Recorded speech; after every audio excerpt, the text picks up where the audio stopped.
Welcome to part 2. Please follow me in your notebooks on page number 5. Here I have prepared for you a one-pager. How to prepare a great presentation. Here you will see some bullet points to help you prepare a winning presentation every time. Let's go over it quickly. First and foremost, a short intro or an icebreaker, where the participants are asked to introduce themselves in a few sentences. Number 2, the presentation guidelines. You need language skills, you need body language, you need to think about the value that your presentation is giving to your audience, and of course, the guidelines of being understandable, being memorable, and being emotional. Number 3, here I listed for you a few common mistakes. First of all, we usually have fluency issues. Then we have lack of vocabulary. We are using poor language. And then we have trouble with our accent, with our pronunciation. We are not speaking clearly. We are swallowing words. And sometimes we also make grammar mistakes. We are not using the verbs, not the correct tenses, numbers, and of course, we think in our native language, which makes it more difficult because we have to translate.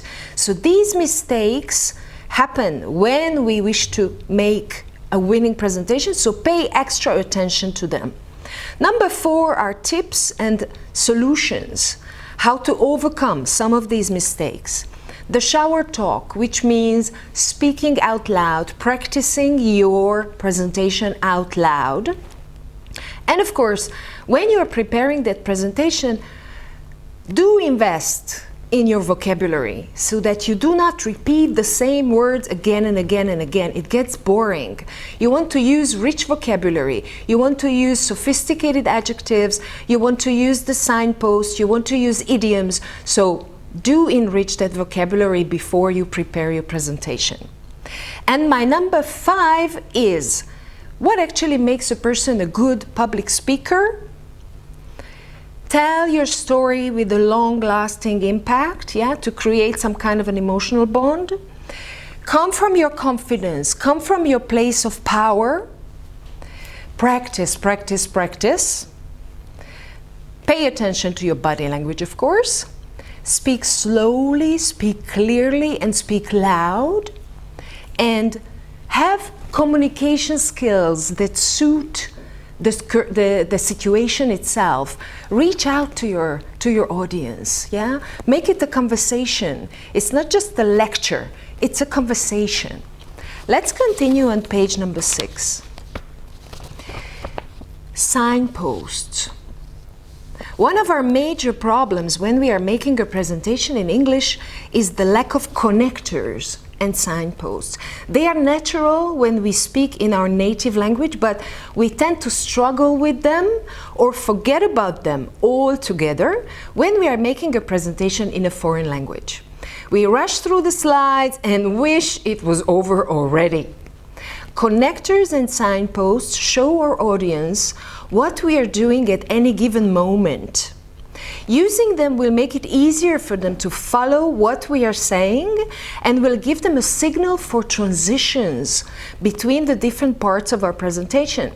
They will enjoy your presentation more because they can follow you.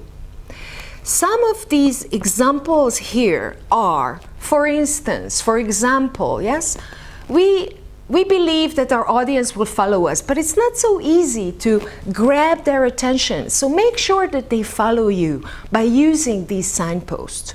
In other words, in brief or briefly, as you can see, to go on to the next point, to go on to the next slide, to sum up, such as, to put it in simple terms or to put it simply. I'll come back to that later. Moving on to, as this chart shows, that brings me to, or another way of putting it. On page number 7, you can see your final assignment.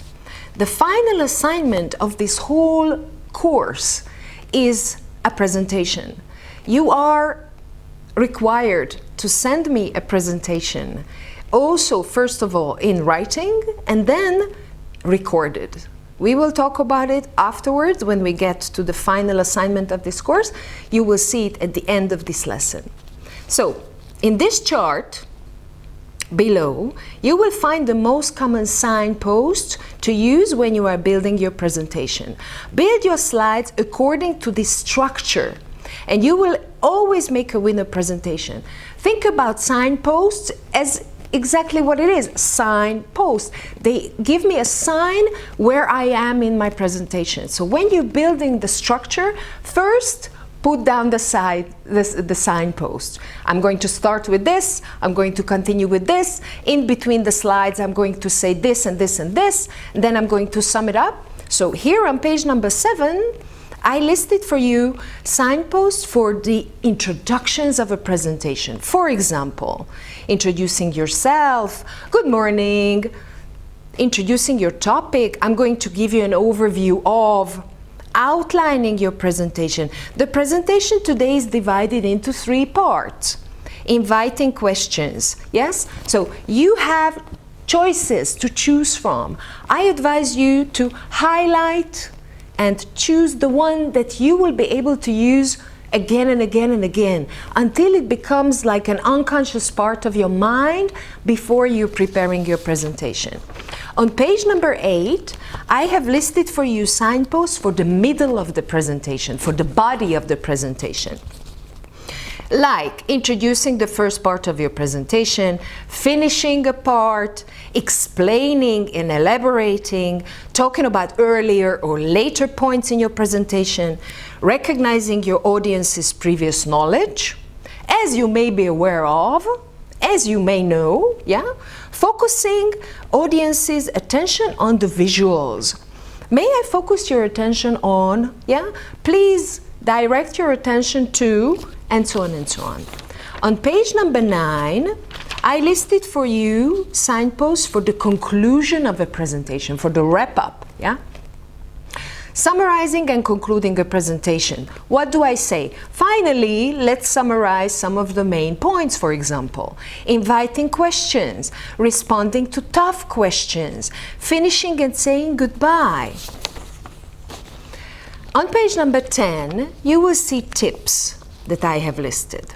First of all, most important tips that I can put it in a recap, okay, before, during, and after a presentation. Don't read out loud what you have written. Talk to your audience, have a conversation with them. Try to stand and not to sit on a chair. Try to move a bit and not to stand still. Don't be frozen, yes? Always look at your audience. Eye contact is very important. Practice speaking at home, as we mentioned it before. Provide detail only when necessary. Don't get into irrelevant numbers and data unless you are asked. Change your volume and tone during the presentation. Try to speak without looking at your notes. Start and conclude with summarizing main points of your talk. Give us what is it that we're going to hear, and then what is it we heard. Make it easy, yeah? You don't have to be very serious during the whole talk. Don't speak very fast. Don't try to rush it, because people will not understand you. Use visual aids, but please do not write too much on the slides. Don't read from your slides. Give your audience the credit that they can read by themselves. This is a very serious issue when you see somebody giving a presentation and what they're actually doing is reading what's written on the slide. It's even offensive to your audience. Notice your audience and respond. And build your presentations with connectors and signposts. Remember what I told you in the beginning of the signpost. These are my structures, like the pillars of my presentation.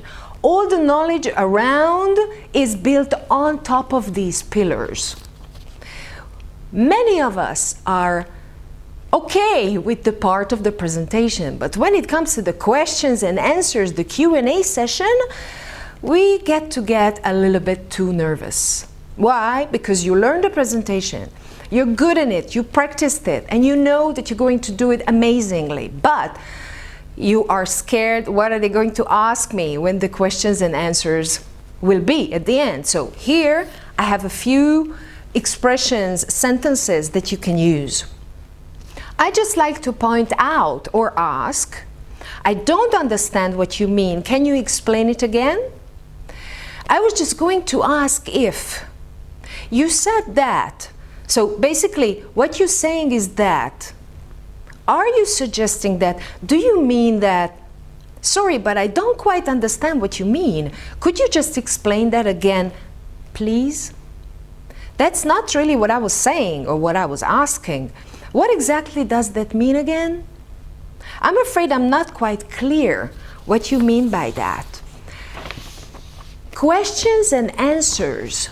When you are preparing a presentation as a professional, highly advisable to actually write down those questions that you think your audience is going to ask you, so you will not be surprised. The element of surprise is very important for us here. We wish to have as little surprises as possible when we are giving a presentation. I will see you in part 3.